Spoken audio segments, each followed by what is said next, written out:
Hey guys, it's your girl JBS, and I'm coming to you with my week 2 post-op video. So, I'm at home today.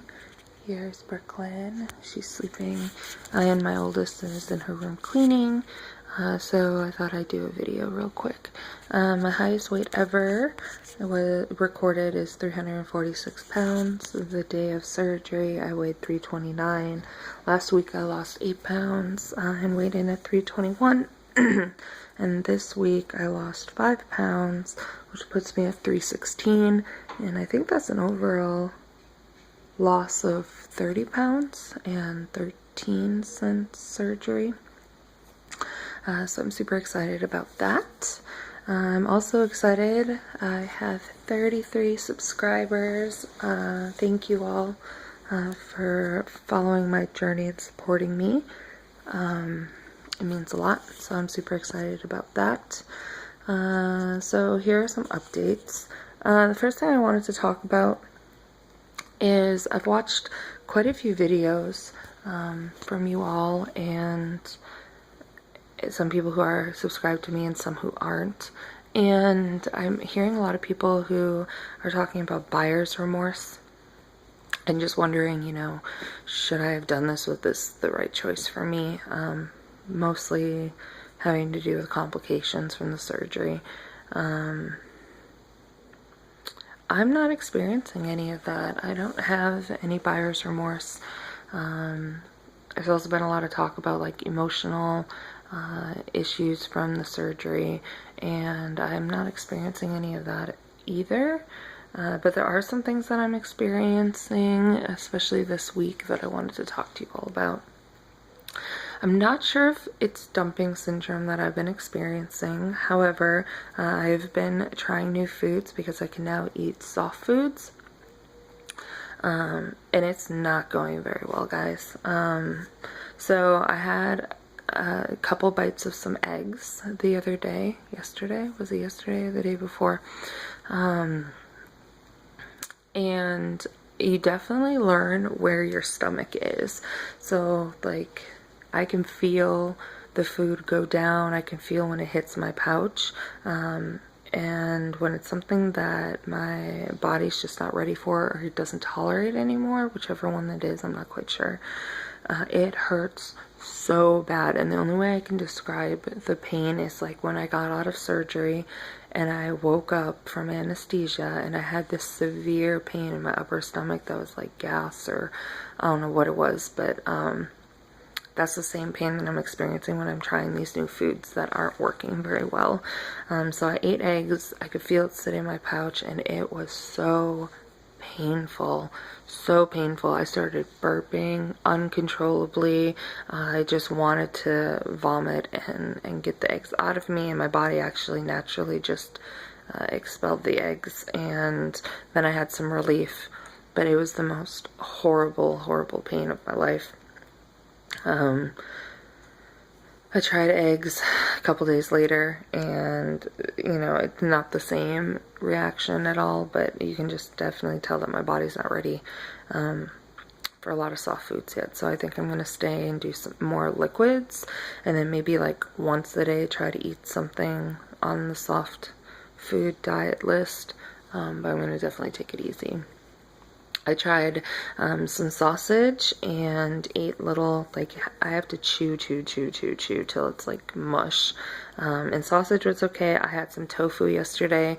I had to work, and we're in facility improvement week, so the Y that I work for is closed, and we're getting ready to reopen on the 2nd, so tomorrow. But I was doing all of my work that I needed to do, and a lot of us were there late, and so they ordered Thai food. And I was like, oh, well, I don't think I can really eat Thai. But again, a lot of people don't know that I had the surgery. So I was like, okay, free food. So I asked for tofu pad Thai, and I could eat the tofu. I did fine with that. I tried some pad Thai noodles. And I did okay with that. I couldn't eat very much, and again, had to chew like crazy. But that's about it for all that I've really tried. away from like the full liquid diet. I'm doing really well with my fluids. I just carry my water bottle around with me all the time and sip, sip, sip, sip, sip. And make sure that I'm always drinking. I'm also enjoying Gatorade, so I've been drinking a lot of Gatorade and ice water as well. And that's, you know, that's keeping me hydrated. I'm still getting about 2 to 3 protein shakes in a day, which is getting me my protein intake. I think, is it 70 grams? I think I'm supposed to be getting 70 grams in of protein a day. And one Premier protein shake is 30, so I'm getting 60 to 90 grams of protein in when I drink my shakes. So that's pretty good. I also wanted to do a quick response to a video that I watched from Yvette. Yvette's Losing to Gain. And if you're not following her, you should follow her. She's awesome. She has been doing the weight loss thing on her own. So she hasn't had surgery. But she did VEDA, so vlog every day in August. VEDA, yeah. And she did a great job, by the way, making different videos, you know, for 31 days. I don't know how she did it. I don't have the time, nor do I have the, you know, idea of different topics to do for 31 days, but she did great. But her last video that she posted for VEDA was about weight loss surgery, and so I kind of wanted to talk a little bit about that. She was kind of asking, you know, what's the best surgery to get? Is it worth it? You know, if you've had it or someone that you know really close to you's had it, how do you feel about it? Do you regret it? All those kind of things. So I wanted to talk about that just a little bit. So obviously having weight loss surgery 2 weeks ago, I don't have a lot of experiential things to talk about. I definitely don't regret it. I think it was a good choice that I made for myself and for my family so that I can be healthy for them. It's definitely not a fix-all. You still have to work at it. I mean, yeah, hearing I lost 8 pounds and then, you know, you lost another 5 after that, and some people lose a lot more and some people lose less, but it's always a lose. Seems like you don't really have to do the work, but you do. You have to be really conscious. Gosh, I was doing so good, guys, and then I yawned. You have to be really conscious about what you're putting into your body and making sure that you're only doing things that you can tolerate. And that's a lot of work, as well as, you know, making sure you're walking and staying hydrated. And you just have to be a lot more conscious about things. I did a lot of the like regular, you know, dieting of like Weight Watchers or diet pills or shakes or, you know, all those other things, and you have to be conscious with those too. But here it's a little bit more serious because you've got this pouch and, you know, the staple lines, and there's certain things that you can and cannot eat anymore, and so you just have to be more conscious about it, and it's a lot of work. But I don't regret it. Ask me in a few months. I feel like I'll have a better grasp of things then, but for right now, I think it's a great thing that I did. As for what the best surgery is, I think that each person's different, and each surgery can be good or bad depending on the person, and you and your surgeon are the best people to make that decision. I know somebody very close to me who had vertical sleeve gastrectomy, the VSG, and she loves it. She's a year out. She's lost a lot of weight on it. She still has some ways to go with it, but, you know, she definitely would do it all over again if she had to, and it's been life-changing for her. And, you know, with me, gastric bypass, I mean, I decided to have bypass for a lot of different reasons, and while my doctor and I didn't 100% agree on if that was the best surgery for me, I knew that that's what I wanted to do based on the research that I did. So I would say do a lot of research on all the different types of surgeries that there are out there, and there's even more, like duodenal switch, which I did think about doing, but I didn't know, you know, too much about it. I know it's been around pretty much as long as gastric bypass has been, because that would be the first option for people with kind of like, you know, the beginning of their weight loss if they're like really overweight. Then there's like the bypass, and you know, the sleeve has been around just for a few years, where the bypass has been around for a lot of years. And my oldest came in the room. Say hi. Hi. That's Bella. Did you see yourself on there? Did I get you? Okay, just making sure. For me, getting gastric bypass surgery, it came down to, it's the Cadillac of surgeries. So I know that the doctors know what they're doing. There's lots of research around it. There's lots of technique improvements. It's not like back in the day where you hear all these horror stories, and Yvette talked a lot about that, about, you know, I need to re-educate, because this is what, you know, I remember from when this came out and we were hearing about gastric bypass. It was pretty scary. So I knew that, you know, my surgeon would know a lot about it. Also, it, you know, shows the highest amount of weight loss out of all the surgeries. Again, you know, we don't know much about the sleeve, and the sleeve could produce higher weight loss than the gastric bypass. It's just not as old as gastric bypass is with research data. So, you know, who knows?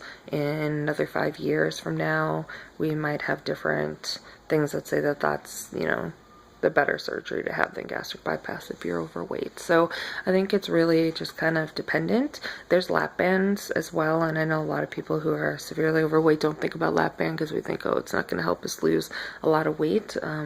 But in my journey with some of the doctors and the nurses and people that work at like Northwest Weight Loss Center where I went through, they had banding because that was like the new thing. When they made their decision, and you know, they were pretty overweight as well and lost a significant amount of weight. It didn't come off as quick as with the VSG or with the Roux-en-Y, but you know, you're still seeing, you know, now year to date, them losing just as much weight. It might have taken them longer, but it did happen slower. So there's some benefits to that too. Obviously, we all know if we lose weight slower that we don't have as much loose skin. You don't risk having to get your gallbladder taken out as much from, you know, drastic weight loss like the VSG and the Roux-en-Y causes rapid weight loss. So the likelihood of you needing your gallbladder being taken out eventually is pretty high, as well as loose skin because you lose so much weight so quickly, and it's hard to regulate. So, you know, I don't think that there's a right or wrong what is the best surgery. I think it just has to do with what is the best surgery for you and your doctor coming up with that decision. Or, you know, you could do like I did and do a lot of research and decide which one you feel you really want to go for, and then just hope that you have a doctor who will back you up, which I did. Dr. Chalk was awesome. So I don't have another doctor's appointment with her until the 16th, Tuesday, 16th of September. So I'll have an update then. I'm still planning on doing weekly updates with my weight and anything that kind of happens in that week. But yeah, that's my update. For those of you who are subscribed to my channel and have been, you know, on this journey longer than I have, are the things that I described with when I ate eggs considered dumping syndrome, or is that just, you know, something completely different? I would definitely like to know. So if you could leave it in the comments below, that would be awesome. And until next week, I hope everybody has a great week. Congratulations to my surgery sisters. We're doing great. I can't wait to hear your updates. There's a couple other people that I'm subscribed to that I can't wait to hear updates from, especially Lost Cali Girl. Does anybody know what's going on with her? She hasn't posted in a while, and she actually was having surgery around my first surgery date. And I definitely want to see where she's at. But yeah, so hang in there, guys, and I will see you next week. And until then, make sure you like, subscribe, watch my other videos if you haven't, and I will talk to you all soon. Bye, guys.